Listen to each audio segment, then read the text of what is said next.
This year, what has come up a lot in my clients' lives is grief. So I wanted to do a little video on that topic for everybody who might be experiencing that. Some of it might be a refresher and you're like, I already heard that. Some of it might be new, and that's okay too. So first and foremost, I want to say that I'm sorry for your loss, whatever that might be. And I want to honor and validate that your process through that is unique, and there's not a right or wrong way per se to do that. It looks how it looks because you're a unique person. Your relationship with whoever passed is a unique person, is a unique relationship with another unique person. And I'm not here to tell you, like, you're doing it wrong. That's not my goal. My goal is to help create some framing around the process of grief so that you actually feel like you're doing it right. So for some people, the grief is brand new. For some people, the grief is years and years and years old. Holidays can be extremely complicated. And there's a whole society out there that says that holidays are cheerful and festival and joyful and merry and all that stuff.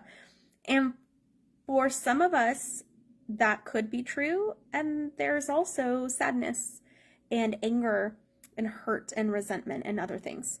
So why? Lots of reasons. Sometimes the holidays represent relationships that we wish were different. They might represent boundaries that we have to have in order to feel safe that we wish we didn't have to have. They might represent things that weren't said. Things that never got repaired before somebody passed. Sometimes we're grieving somebody who died. Sometimes we're grieving somebody who is still alive but not safe to have a relationship with.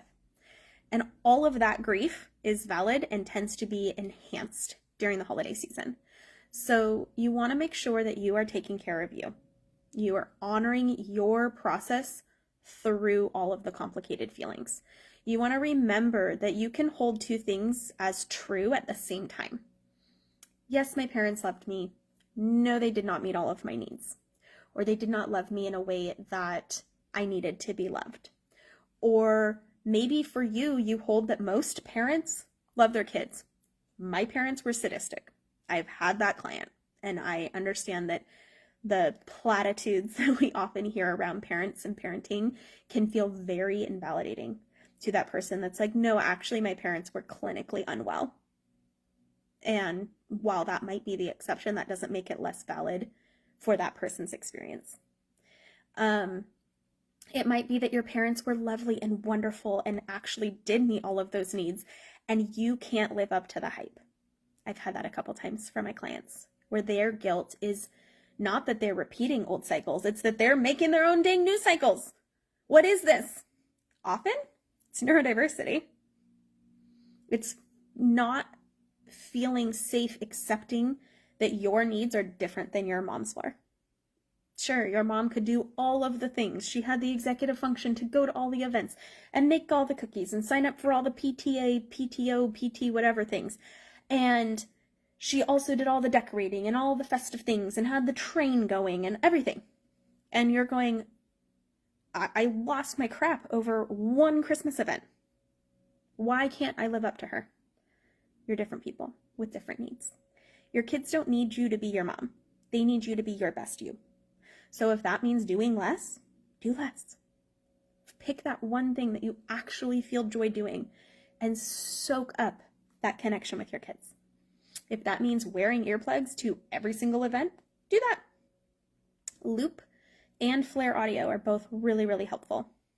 So flare audio is not an earplug per se, but it changes the inner shape of your ear temporarily. It's a little silicone piece that you put in so that the sound that you do hear just fine hits your eardrum at a different angle. So it's not like a piercing, overwhelming sound.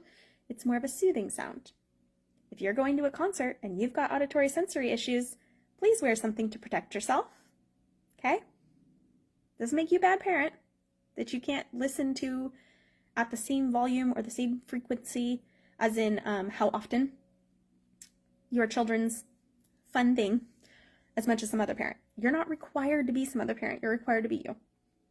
And honoring your needs validates that your children have unique needs and they can honor their needs. Be that parent.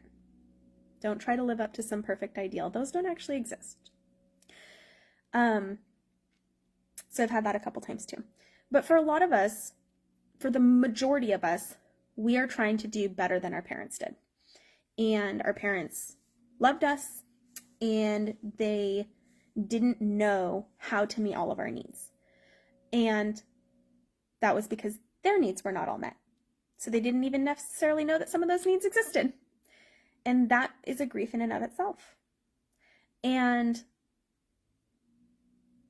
if they have passed, there is a whole other level of grief that we didn't ever get a chance to get that from them. That opportunity, that like lingering hope that maybe one day it's gone now. And that requires us to move through the stages of grief to reach a level of acceptance. And it is hard and it is messy. And it's important to know that it feels so big in the beginning. And it's not that it doesn't go away, that's for sure. You get periods of time where it does not feel that intense. And the further you move from it, the more periods of time you get where you don't feel that intense pain. The pain button is still there. The description that I hear that best illustrates this is imagining a box with a pain button right about here, okay? And then there's a ball in the box. In the beginning, the ball is almost the size of the box, so it's pretty much just sitting on the pain button. It just hurts. As time goes on, that ball gets smaller, and it's bouncing all around the box. And it can still hit the pain button, and it hurts just as bad as the day you lost that person, or the day you had to cut that person out of your life, or the day that you realized that this is never going to be what I wish it was. But as that ball gets smaller, that ball of grief gets smaller, and you've moved through the stages of grief and you've reached that acceptance, it happens less frequently that you get bowled over by that pain. The stages of grief can operate like a ladder. You can go up and down and up and down and up and down and up and down, right? You might get a new surge of anger and need to process it. If you're feeling a lot of those feelings in your body, try to move them, right? You can walk, you can tap, you can do yoga, you can go for a run, you can do some qigong, you can do some shadow boxing, you can go to the gym. Try to move those feelings through your body. Scribbling is a really simple, easily accessible way to do that. If you can figure out, like, I have this feeling in me and it's making me really grumpy, I can't even think clearly, start scribbling on a piece of paper, and you keep scribbling and you keep scribbling, and whatever comes up, just let it come out, let it come out, let it come out. Sometimes it will be words, and you might write like a sentence or a couple phrases and then scribble through those.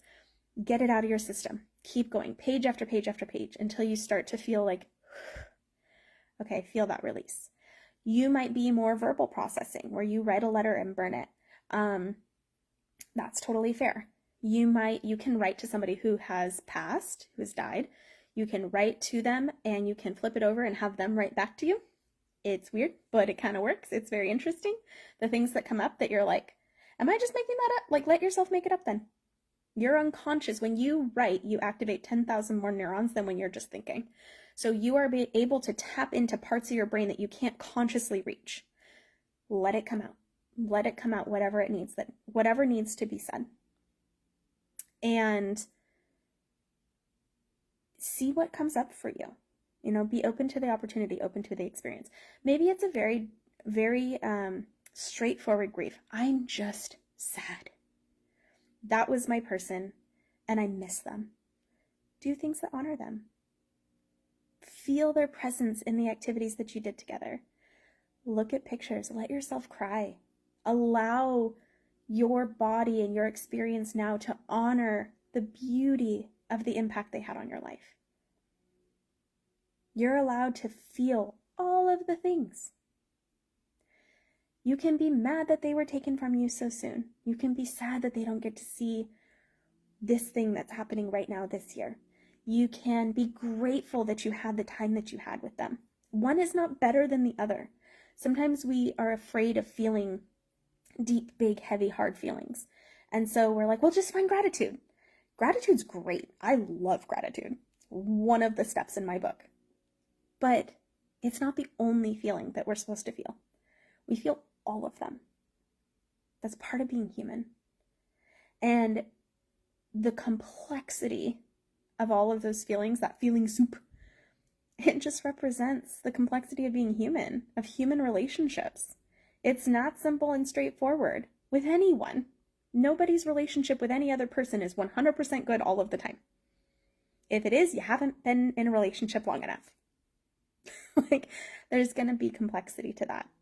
There's going to be miscommunications or disappointments or, mismatches in attunement. That's okay. That's part of being human. We can still feel the disappointment or the hurt or the anger, and that doesn't have to take away from the joy and the love. And even in really complicated relationships where there's like full on like rage that hasn't been felt yet, you might have to feel that. You might have to process that. You might have to stamp your feet and go, you know what? I deserved better. How actually dare you? I deserved better. And you might have to process that and then hold at the same time that that's true. You're still my family and I still love you. Or maybe, you know what? I don't actually know that I do have love for you. That doesn't make you a bad person either. That's your experience in your relationship with this person. Nobody gets to tell you how to do that. So for those that want positive memories and want to kind of sit in that space, you can make ornaments, like memorial type ornaments. Like I said, you can write and burn. You can go out in nature. You could plant maybe a tree or bulbs are a really fun way you plant, typically in the fall, I think. I've actually not done this, but I want to. Because you plant the bulb and it just looks all like bleh and dead. And then it pops up in the spring. And so it's like a faith exercise where you're like, I'm putting this in the ground. We'll see what happens. I'm going to believe that something good's going to come from this. It's just going to take a while. And it's a really good analogy for life. We do a lot of things that maybe don't seem to have an immediate positive effect. And they might take work. And it might be an opportunity to go, what am I doing? But then we have faith that the benefit of that activity is going to come later. And sometimes in that exercise, that mental exercise, you're able to see the ripple effects that certain people had on your life generations later. Sometimes there's an opportunity to share something with a loved one who's already passed. That could look like just talking. Just being like, oh, you would love this. Look at this new painting I found. It made me think of you. And you're talking to air. But here's the thing, energy is neither created nor destroyed. So that the energy of whomever it was that you cared about, it still exists. Where? I don't know. But it exists. You are also energy. So by definition, you can tap into that whenever you'd like. And some people have different experiences where they feel like they can get a message back. Some people don't. Sometimes it's about being heard, though. Saying what needs to be said, giving yourself an opportunity to express, feeling like you've done your part to let this other person know, hey, I still think about you. I still care. Thank you for what you've done. Thank you for the impact you've left on my life. Thank you for the lessons learned. Thank you for the laughs, whatever that looks like. And, if your type of grief is more along the lines of somebody who's alive that you can't be around, that might feel different. It might be like, look, I'm glad that I've learned what not to do. I'm glad that I have grown enough to be able to set healthy boundaries. I hope that you continue your healing journey and that one day it doesn't have to be like this. I'm not counting on it. My experiences so far seem to indicate that that's not going to happen. I can accept that and still hope that maybe through some sort of miracle, you're able to do that kind of healing at some point in your life. And if not, I'm going to make sure that I have the boundaries in place so that I don't keep getting hurt by it. So grief is complicated. Loss is complicated. Some people cry. Some people laugh. Some people make dark jokes. Some people process very much alone. Some people need people around them to lift them up. There's not a right and wrong. We're just different. Find the things that you need to do to feel connected, to feel grounded, to feel secure in yourself, that you're doing what you need to meet your needs. Don't numb. Don't hide. Let it flow through you, whatever that looks like. Give yourself a pat on the back. You're getting through. You're getting through. And that's all that we can ask. So, I have so much love for you. I believe you. I believe in you. And I will talk to you soon. Bye, guys.